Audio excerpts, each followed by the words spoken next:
অপেক্ষা শুধু তোমার জন্য। পর্ব ১১। রাতের খাবার শেষ হওয়া মাত্রই সিকদার বাড়িতে এক ব্যস্ততার ধুম পড়ে গেল। আরহাম সিকদার এবং তার ৪ সুযোগ্য সন্তান আহমেদ সিকদার, অনিকেত সিকদার, অরাফ সিকদার ও আদিফ সিকদার যে যার মতো নিজের কাজে লেগে পড়লেন। আদতে কাজ বলতে খুব ভারী কিছু নয়। সারাদিনের ক্লান্তি শেষে ড্রয়িং রুমে সোফায় গা এলিয়ে দিয়ে জমিয়ে আড্ডা দেওয়া।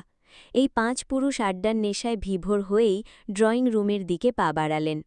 অন্যদিকে বাড়ির ৪ গিন্নি আলিয়া খান, বৃষ্টি আক্তার, মিষ্টি বেগম এবং আদিনা আক্তারের ব্যস্ততা যেন ফুরোতেই চায় না। রান্নাঘরের আনুষঙ্গিক কাজ জটজলদি গুছিয়ে নিয়ে তারা বসেন এক মহা গুরুত্বপূর্ণ আসরে, যার প্রধান অনুষঙ্গ হল অন্যের বদনাম করা। এই পরচর্চাকে আঞ্চলিক ভাষায় তারা বলেন কূটনামি কিংবা গীত গাওয়া। এক এক অঞ্চলে এই শব্দটির প্রকাশভঙ্গি এক এক রকম।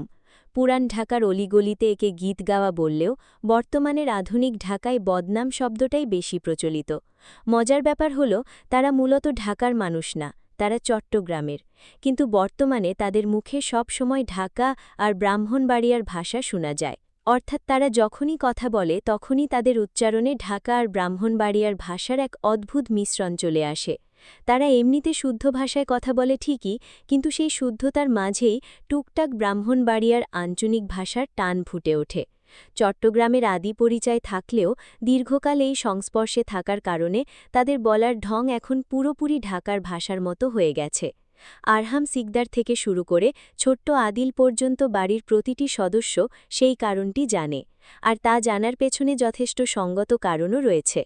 বিশাল এই ডুপ্লেক্স বাড়ির একতলার কোণের শান্ত ঘরটি হল দাদি জাহান্নারা রাবেয়া খাতুনের খাস দরবার। সেখানেই মূলত আড্ডা জমে দাদি আর বাড়ির দুর্ধর্ষ ৪ শয়তানের, ঈশা, অনিক, অরাব এবং আদিলের। গোটা গুলশান এলাকায় এই ৪ মূর্তিকে এক নামেই চেনারই কথা, কারণ এদের মতো বুদ্ধিদীপ্ত দুষ্টুমি করার ক্ষমতা বোধহয় গোটা ঢাকা শহরের আর কারো নেই। ইনা অবশ্য কিছুটা ভিন্ন ধাঁচের মেয়ে। পরের নিন্দা শোনা কিংবা নিজে করা কোনোটাতেই তার বিন্দুমাত্র আগ্রহ নেই।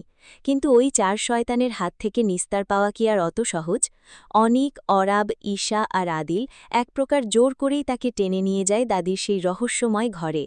সেই কক্ষের আড্ডায় ঈশা আর জাহান্নারা রাবেয়া ঠিক সাধারণ গল্পগুজব করেন না, বরং তারা অত্যন্ত নিপুণভাবে মানুষের ছোটখাটো সব ভুল ত্রুটি নিয়ে কাটাছেলা করেন। তাদের তীক্ষ্ণ বিচার আর হাস্যরসের প্রভাবে দাদির ঘরটি যেন এক অন্যরকম বিচারালয়ে পরিণত হয়।